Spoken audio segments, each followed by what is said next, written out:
Bienvenue dans l'invité de la rédaction sur Média 1 TV. La politique migratoire du Maroc constitue un exemple dans le monde dans son ensemble. Dixit, le directeur général de l'Organisation internationale pour les migrations, l'OIM, Antonio Vitorino.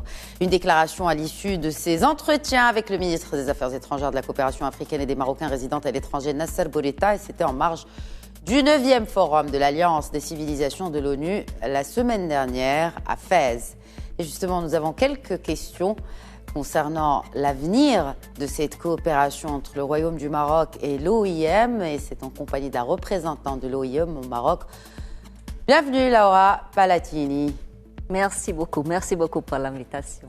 Alors, le Maroc, un partenaire essentiel pour l'OIM. Quels sont les aspects palpables de cette coopération et sous quelle forme est-elle aujourd'hui et depuis quelques années déjà?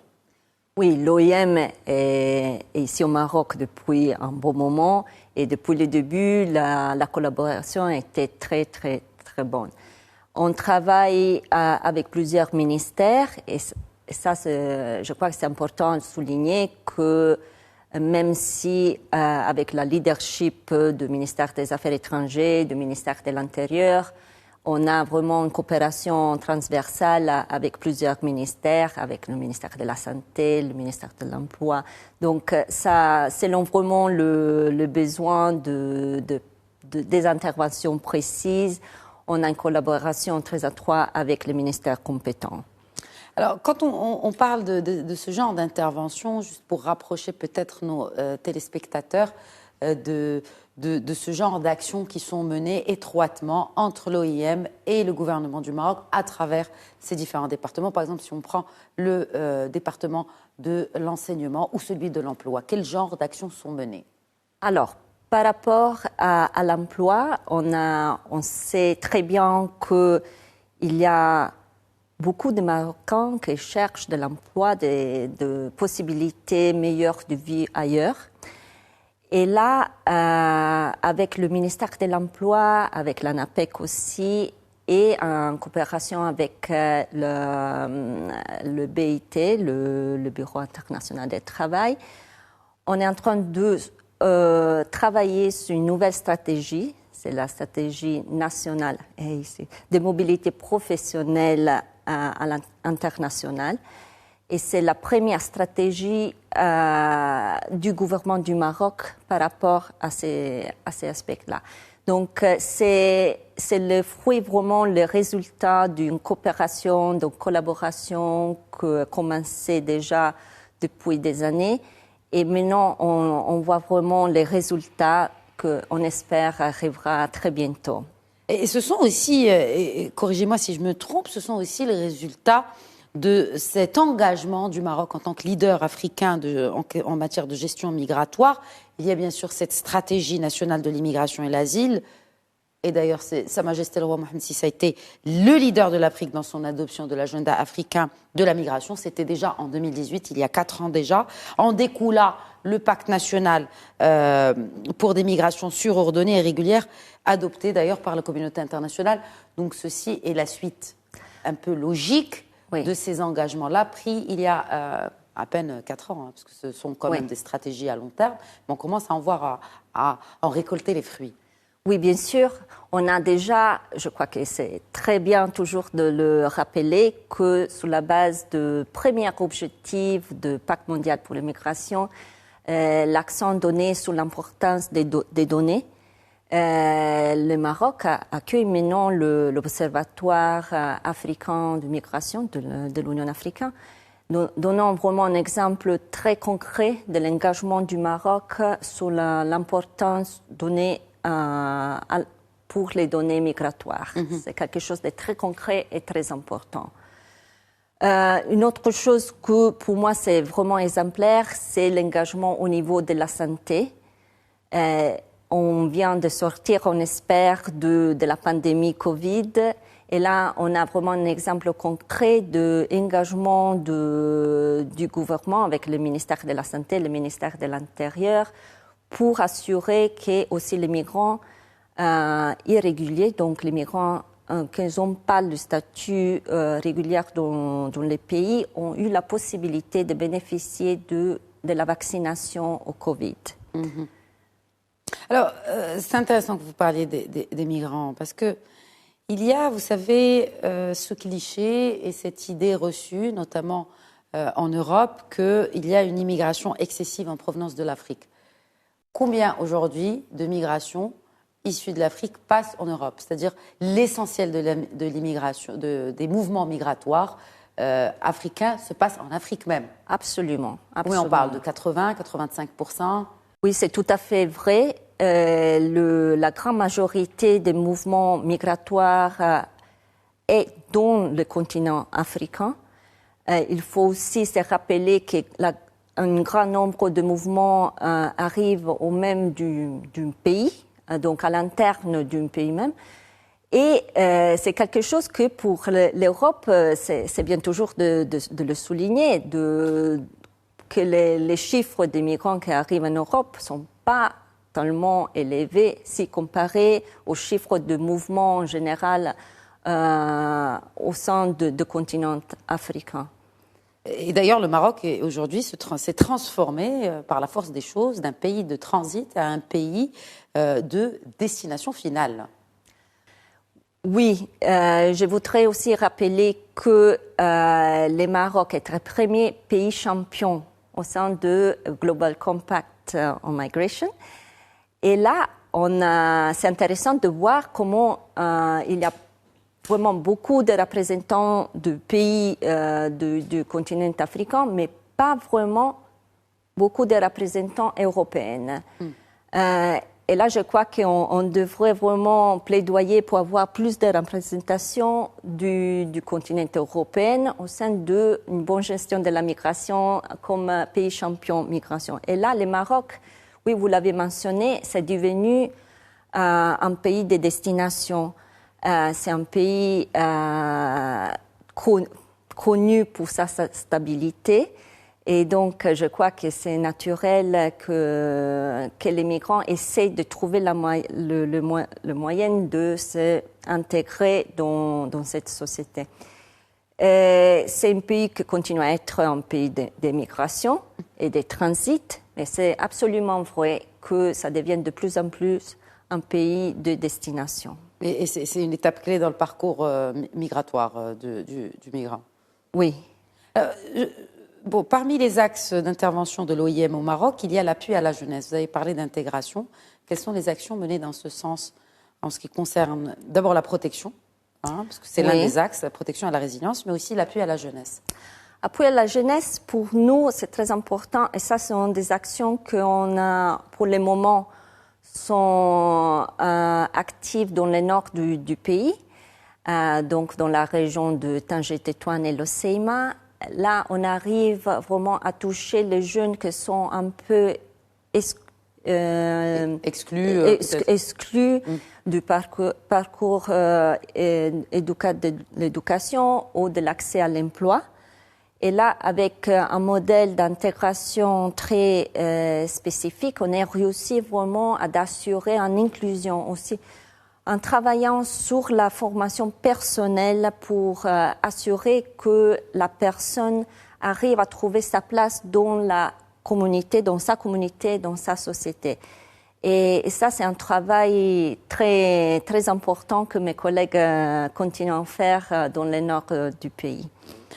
Et il s'agit, n'est-ce pas, Madame Palatini, d'une coopération aussi nord-sud à repenser. C'est-à-dire que quand on voit aujourd'hui les actions qui sont menées à un niveau local, bien sûr, ne pensez-vous pas que grâce à des programmes bien ciblés, eh bien, ces mouvements migratoires vont connaître plus d'organisation et seront mieux ciblés. Parce qu'il nous faut aussi rappeler, n'est-ce pas, le vieillissement de la démographie européenne. Absolument. Donc il y a une demande, mais comment bien aussi préparer l'offre, si j'ai envie de dire. Et là, quand on parle de migration, c'est toujours un sujet très complexe. On ne peut pas le gérer à partir d'un pays seul. Donc, vous avez tout à fait raison. Il faut regarder au pays d'origine, le pays de transit et le pays de destination.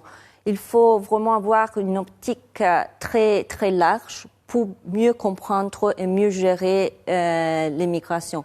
Donc, si on part d'un migrant qui part de la région de l'Afrique de l'Ouest, par exemple, arrive au Maroc, et pour essayer d'aller en Europe, c'est là qu'il faut vraiment avoir les trois parties en communication et vraiment voir comment mieux gérer. Donc, vous venez de citer les besoins démographiques de l'Europe, c'est une réalité. Et là, je crois que l'accord que le Maroc a avec l'Espagne ou avec le Portugal sont des très bons exemples de bonne gestion de la migration pour essayer vraiment d'augmenter les canaux de migration réguliers qui, de toute façon, vont naturellement diminuer le besoin d'immigrer de manière irrégulière. Est-ce que vous travaillez avec, certainement peut-être, avec la société civile justement pour la sensibilisation des jeunes Marocaines et Marocains par rapport à la migration clandestine, en l'occurrence? Oui, avec la société civile, on a des accords de partenariat pour arriver vraiment dans la plus partie du territoire marocain. Et on cible pas seulement les Marocains, mais aussi les migrants. Donc, on a vraiment la possibilité de sensibiliser sur les dangers d'une migration irrégulière et les dangers liés à la traite.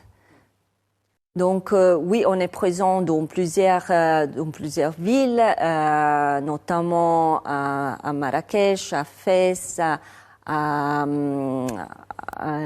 Casablanca et dans beaucoup d'autres localités. Et c'est très important parce que la proximité que la société civile a sur le territoire, c'est quelque chose de très important pour arriver à communiquer avec ces migrants et aussi en certaines parties de la population marocaine. Comment pensez-vous justement que on pourrait inclure ce sujet de la migration dans différentes stratégies sectorielles, dans différents départements? Vous avez parlé tout à l'heure de l'emploi, etc. Et vous travaillez de manière transversale avec différents départements. Comment mettre en avant davantage cette question migratoire? Là, je pourrais vous donner un exemple très concret. De nouveau, on parle beaucoup de liens entre changement climatique et mobilité et migration. Et là, je crois que le Maroc est vraiment précurseur sur le développement de stratégies liées au changement climatique. Mm-hmm. Comme vous le savez, il y a de stratégies climat au niveau des différentes régions du Maroc. Et on vient de commencer un projet pour intégrer la migration dans ces stratégies régionales, dans 2 régions spécifiques, pour vraiment assurer qu'il y a cette intégration de la migration dans les stratégies locales. Un dernier mot peut-être aussi sur justement, cela m'a interpellée un peu quand j'ai vu que l'un des axes d'intervention de l'OIM au Maroc, c'était le développement et la gouvernance. Migration, développement, gouvernance. Ce triptyque, comment agissez-vous sur chacune de ces composantes? Bon, oui. Migration, c'est clair, oui. On en a parlé. Développement et gouvernance. Gouvernance et développement. Mais pour nous, c'est très clair les liens qu'il y a entre migration et développement. Bien naturellement. C'est vrai qu'il y a tout un travail de déstructuration qui doit être fait sur le fait que migration est un facteur de développement. Et je crois qu'on peut le dire, elle a été reconnue avec le développement des ODD, des objectifs de développement durable. La migration a été reconnue au niveau universel comme un facteur de développement, un facteur qui contribue activement au développement des sociétés. Et la gouvernance elle est très importante. Quand on parle de gouvernance, on parle de gouvernance locale. Et au niveau local, que la gestion des migrations est la plus importante. C'est sont les autorités au niveau des villes qui sont interpellées pour bien gérer la gestion, l'accueillance et la réponse aux migrants qui arrivent dans leur ville. Donc, c'est vraiment un lien très, très important pour assurer une bonne gestion de la migration.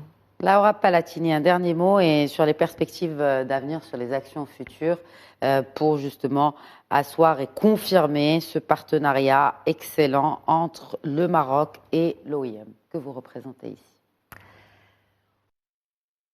Moi, j'espère qu'on peut tout d'abord continuer avec la bonne collaboration qu'on a. C'est très important, c'est un bon exemple pour beaucoup d'autres pays. Et comme je l'ai dit, on ne peut pas gérer un phénomène comme tel de la migration tout seul. Donc, c'est OIM Maroc, oui, mais aussi avec des autres partenaires et des autres pays qu'on va vraiment assurer une bonne gestion de la migration. Par rapport au OIM Maroc, je crois qu'on a commencé beaucoup de chantiers que maintenant il faudrait vraiment assurer qu'on peut continuer de manière très positive et arriver à de bons résultats.